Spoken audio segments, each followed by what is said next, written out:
जनपद सिद्धार्थनगर के सौरभगढ़ में बलिदान दिवस के अवसर पर देशभक्ति और प्रेरणा से ओतप्रोत एक भव्य कार्यक्रम का आयोजन किया गया, जहां वीर सपूतों को भावभीनी श्रद्धांजलि दी गई और युवाओं को उनके आदर्शों पर चलने का संदेश दिया गया।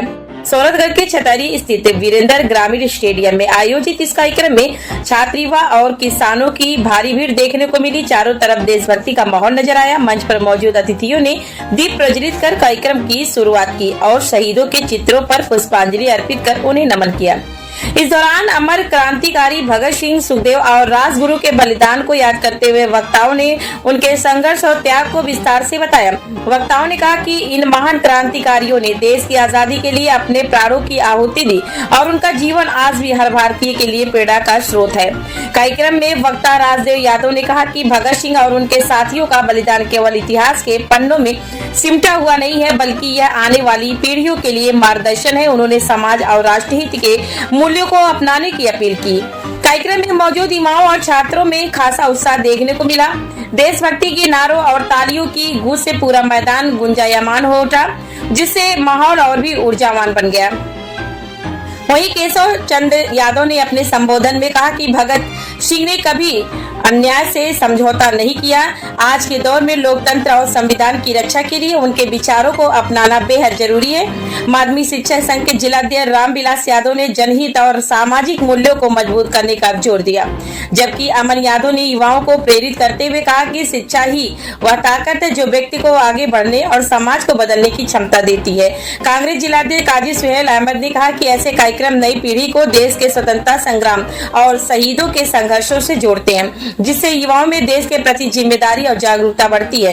कार्यक्रम के आयोजक दीपक यदुवंशी ने बताया कि सम्मेलन का मुख्य उद्देश्य शहीदों की विचारधारा को जन जन तक पहुंचाना और छात्र, युवा व किसानों के बीच संवाद स्थापित कर समाज में सकारात्मक बदलाव लाना है। इस दौरान कई गणमान्य लोग, सामाजिक कार्यकर्ता और क्षेत्रीय नागरिक बड़ी संख्या में मौजूद रहे। पूरे कार्यक्रम में देशभक्ति और सम्मान का भाव साफ तौर पर देखने को मिला।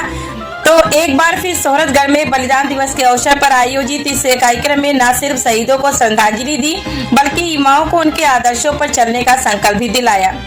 सौरभगढ़ में बलिदान दिवस पर भव्य कार्यक्रम, शहीद भगत सिंह, सुखदेव और राजगुरु को श्रद्धांजलि, युवाओं को देशभक्ति और शिक्षा का संदेश। शहीद दिवस के अवसर पर सबसे पहले मैं अपने देश के युवाओं से ये आग्रह करूंगा कि शहीद दिवस का मतलब वर्तमान में ये नहीं है कि हम सुखदेव, भगत सिंह, राजगुरु से प्रेरणा जरूर लें, लेकिन उनकी प्रेरणा आज कोई अंग्रेज नहीं है, ना हम गुलाम हैं, ना हमें किसी से आज़ादी चाहिए। हमें आज़ादी चाहिए भुखमरी से, हमें आज़ादी चाहिए संघर्षों से। अगर कोई व्यक्ति पीड़ित है, वंचित है, शोषित है, तो उसके लिए आप संघर्ष करें। यही हमारे शहीदों की शहादत के लिए बेहतर अंजाम है।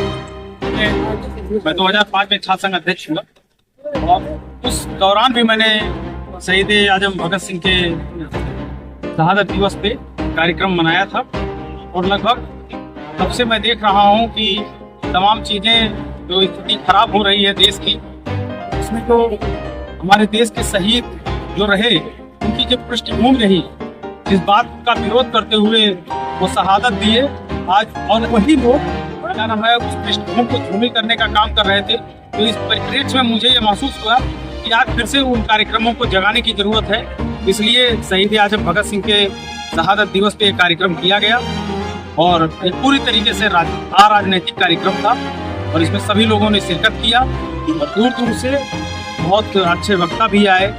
जितने बुद्धिजीवी थे सबने शिरकत किया और मैं सबका सहृदय से धन्यवाद। अक्सर देखा जाता है कि साल भर बाद उससे जो है याद किया जाता है, जो शहीद दिवस मनाया जाता है। जब साल में आता है दिवस मनाने के लिए तभी मनाया जाता है और उससे पहले नहीं देखा जाता है।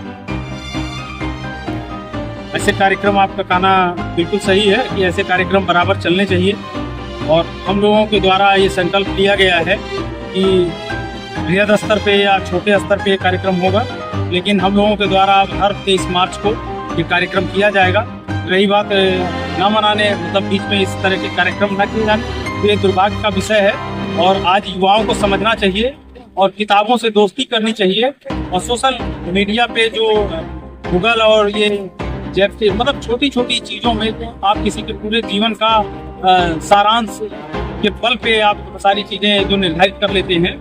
मैं उन युवाओं से, उन साथियों से कहूँगा कि आप किताबों से दोस्ती करिए ताकि आपको क्रांतिकारियों के वास्तविक जीवन का पता चले। आप किसी भी विचारधारा से हो, किसी विचारधारा किताब लेके पढ़िए, लेकिन क्रांतिकारियों के बारे में अगर आपको पढ़ने का शौक है और जानने का शौक है तो किताबों से दोस्ती। गैर राजनीतिक